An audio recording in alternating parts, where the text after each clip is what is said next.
श्री गणेशाय नमः. श्री स्वामी समर्थ. आज आपण अयोध्याकांडातला 25वा सर्ग वाचूया. कौसल्येचे श्रीरामांच्या वनयात्रेसाठी मंगलपूर्वक स्वस्ती वाचन करणे आणि श्रीरामांचे त्यांना प्रणाम करून सीतेच्या महालाकडे जाणे. त्यानंतर त्या क्लेशजनक शोकास मनातून काढून श्रीरामांच्या मनस्वी मातेने कौसल्येने पवित्र जलाने आचमन केले आणि ती यात्राकालिक मंगल कृत्यांचे अनुष्ठान करू लागली. यानंतर आशीर्वाद देत ती म्हणाली, रघुकुलभूषण, आता मी तुला थांबवू शकत नाही. आता जा, सत्पुरुषांच्या मार्गी स्थिर राहा आणि लवकर परतून ये. रघुकुलसिंह, तू नियमपूर्वक प्रसन्नतेने ज्या धर्माचं पालन करतोस तोच धर्म तुझे सगळीकडून रक्षण करोत. देवस्थानांना व मंदिरात जाऊन तू ज्यांना प्रणाम करतोस ते सर्व देव महर्षींबरोबर वनात तुझं रक्षण करतील. तू सद्गुणी आहेस. बुद्धिमान विश्वामित्रांनी तुला जी जी अस्त्र दिली आहेत ती सर्वच्या सर्व सगळीकडून नेहमीच तुझं रक्षण करतील. महाबाहू पुत्रा, पित्याची शुश्रूषा, मातेची सेवा आणि सत्यपालनाने सुरक्षित होऊन चिरंजीव हो. नरश्रेष्ठा, समिधा, वेदी, मंदिर, देवपूजनीय स्थान, पर्वत, वृक्ष, छोटे वृक्ष, जलाशय, पक्षी, साप आणि सिंह वनात तुझं रक्षण करोत. साध्य, विश्वदेव आणि महर्षी सहित मरुद्गण तुझे कल्याण करोत. धाता व विधाता तुला मंगलकारी होवोत. पुषा आणि अर्यमा तुझं रक्षण करोत. इंद्र वगैरे सर्व लोकपाल, 6 ऋतू, सर्व महिने, संवत्सर, रात्र, दिवस आणि मुहूर्त नेहमी तुझं कल्याण करोत. श्रुती, स्मृती आणि धर्मही सगळीकडून तुझं रक्षण करतील. ते प्रसिद्ध सिद्धगण, दिशा आणि दिक्पाल मी केलेल्या स्तुतीने संतुष्ट होऊन त्या वनात नेहमी तुझं रक्षण करतील. सर्व पर्वत, समुद्र, राजा वरुण, द्युलोक, अंतरिक्ष, पृथ्वी, वायू, चराचर प्राणी, सर्व नक्षत्र, देवांसहित ग्रह, दिवस व रात्र आणि दोन्ही संध्या हे सर्व वनात गेल्यावर नेहमी तुझं रक्षण करतील. 6 ऋतू, अन्य महिने, संवत्सर, कला, काष्ठा हे सर्व तुला कल्याण प्रदान करतील. मुनींचा वेश धारण करून त्या विशाल वनात हिंडताना तुला सर्व देव व दैत्य सुखदायी होवोत. तुला भयंकर राक्षस, क्रूर पिशाच आणि सर्व मांसभक्षी जंतूंपासून कधी भीती राहू नये. वनात जे वानर, विंचू, डास, साप व किडे असतात ते त्या निबिड अरण्यात तुला हिंसक न होवोत. पुत्रा, मोठे मोठे हत्ती, सिंह, व्याघ्र, दाढा असणारे अन्य जीव आणि विशाल शिंगांच्या भयंकर म्हशी वनात तुझा द्रोह न करोत. वत्सा, याशिवाय जे सर्व जातीत नरमांसभक्षी भयंकर प्राणी आहेत ते माझ्याकडून पूजित होऊन वनात तुझी हिंसा न करोत. सर्व मार्ग तुझ्यासाठी मंगलकारी असोत. तुझे पराक्रम सफल होवोत आणि तुला सर्व संपत्ती प्राप्त होवो. तू कुशल यात्रा कर. तुला आकाशचारी प्राण्यांकडून, भूतलातील जीवजंतूंकडून, सर्व देवांपासून आणि जे तुझे शत्रू आहेत त्यांच्याकडूनही नेहमी कल्याण प्राप्त होऊ दे. श्रीराम, शुक्र, सोम, सूर्य, कुबेर आणि यम हे माझ्याकडून पूजित होऊन दंडकारण्यात निवास करीत नेहमी तुझं रक्षण करोत.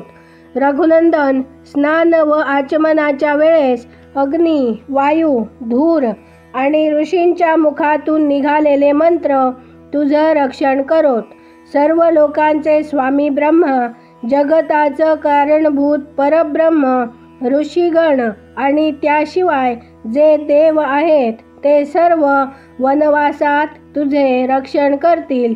असे म्हणून विशाल लोचना यशस्विनी राणी कौसल्येने पुष्पमाला, गंध इत्यादी उपचारांनी आणि अनुरूप स्तुतींद्वारे देवांचे पूजन केले. तिने श्रीरामांच्या मंगल इच्छेने अग्नी आणून एका महात्मा ब्राह्मणांकडून त्यात विधिपूर्वक होम करविला. श्रेष्ठ नारी महाराणी कौसल्येने तूप, श्वेतपुष्प आणि माला, समिधा आणि सरस वगैरे वस्तू ब्राह्मणांजवळ ठेवल्या. पुरोहितांनी सर्व उपद्रवांची शांती आणि आरोग्याच्या उद्देशाने विधिपूर्वक अग्नीत होम करून हवनातून उरलेल्या नैवेद्याद्वारे होमवेदीच्या बाहेर 10 दिशात इंद्र वगैरे लोकपालांसाठी बली अर्पण केला. त्यानंतर स्वस्ती वाचनासाठी ब्राह्मणांना मध, तूप, दही आणि अक्षता अर्पण करून वनवासात श्रीरामांचं नेहमी चांगलं हो या इच्छेने कौसल्येने त्या सर्वांकडून स्वस्त्ययन संबंधी मंत्रांचा पाठ करविला. यानंतर यशस्विनी श्रीराम मातेने त्या विप्रवर पुरोहितांना त्यांच्या इच्छेप्रमाणे दक्षिणा दिली आणि रघुनाथांसाठी म्हटले, वृत्तासुराचा नाश केल्यानिमित्त सर्व देव वंदित सहस्रनेत्रधारी इंद्राला जो मंगलमय आशीर्वाद प्राप्त झाला होता तोच तुला लाभो. पूर्वी विनिता देवीने अमृत आणण्याची इच्छा असलेल्या आपल्या पुत्रासाठी गरुडासाठी जे मंगल कृत्य केलं होतं तेच तुला प्राप्त होवो. अमृताच्या उत्पत्तीच्या वेळेस दैत्यांचा संहार करणाऱ्या वज्रधारी इंद्रासाठी माता अदितीने जे मंगल आशीर्वाद दिला होता तोच तुलाही लाभो. श्रीराम 3 पावलं टाकताना अनुपम तेजस्वी विष्णूसाठी जी मंगलाशा केली गेली होती तीच तुला लाभो. महाबाहू, ऋषी, समुद्र, द्वीप, वेद, सर्व लोक व दिशा तुला मंगल प्रदान करोत. तुझं नेहमी चांगलं होवो याप्रमाणे आशीर्वाद देऊन विशाल लोचना भामिनी कौसल्येने पुत्राच्या डोक्यावर अक्षता ठेवून चंदन व कुंकू लावले आणि सर्व मनोरथ सिद्ध करणारी विशल्यकर्णी नावाची औषधी घेऊन रक्षणाच्या उद्देशाने मंत्र म्हणत ती श्रीरामांच्या हातात बांधली. मग त्यात उत्कर्ष आणण्यासाठी मंत्रांचा जपही केला. दुःखाधीन कौसल्येने वरून प्रसन्न होऊन मंत्राचे स्पष्ट उच्चारणही केले. त्यावेळेस ती वाणीतूनच मंत्रोच्चारण करू शकली, हृदयातून नाही. कारण हृदय श्रीरामांच्या वियोगाच्या विचाराने व्यथित झाले होते.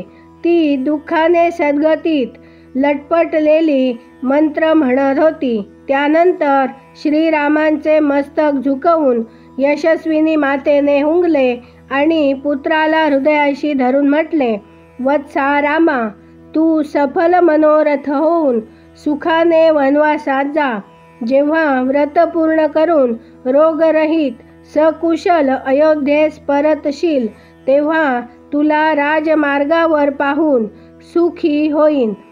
तेव्हा माझं हृदय संपून जाईल, मुखावर हर्षजनित उल्हास येईल आणि मी वनातून आलेल्या तुला पौर्णिमेच्या रात्री उगवलेल्या पूर्णचंद्राप्रमाणे पाहीन. श्रीरामा, वनवासातून येऊन पित्याची प्रतिज्ञा पूर्ण करून जेव्हा तू राजसिंहासनावर बसशील त्यावेळेस मी पुन्हा प्रसन्नतापूर्वक तुझं दर्शन घेईन. आता जा आणि वनवासातून परतून राजोचित मंगलमय वस्त्राभूषणांनी विभूषित होऊन तू नेहमी माझी सून सीतेच्या सर्व इच्छा पूर्ण करीत राहा. रघुनंदन, मी नेहमी ज्यांचं पूजन व सन्मान केला ते शिव वगैरे देव, महर्षी, भूतगण, देवोपमनाग व सर्व दिशा हे सर्वच्या सर्व वनात गेल्यावर चिरकालपर्यंत तुझं हित साधण्याचीच इच्छा करतील. या प्रकारे मातेने अश्रू भरल्या डोळ्यांनी विधीपूर्वक ते स्वस्तिवाचन पूर्ण केले. मग श्रीरामांची प्रदक्षिणा केली आणि पुन्हा त्यांच्याकडे पाहत त्यांना तिने छातीशी धरले. देवी कौसल्येने जेव्हा श्रीरामांची प्रदक्षिणा केली तेव्हा महायशस्वी रघुनाथ मातेचे चरण दाबून प्रणाम करून मातेच्या मंगल कामनाजनित उत्कृष्ट शोभेने संपन्न होऊन सीतेच्या महालाकडे निघाले. इथे 25वा सर्ग पूर्ण झाला. उद्या आपण 26वा सर्ग वाचूया. काही चूक भूल झालेली क्षमा करा. सिया महाबळ चॅनलला लाईक, शेअर, सबस्क्राईब करा. कमेंट करून आपले विचार नक्की कळवा. धन्यवाद. जय जय श्रीराम.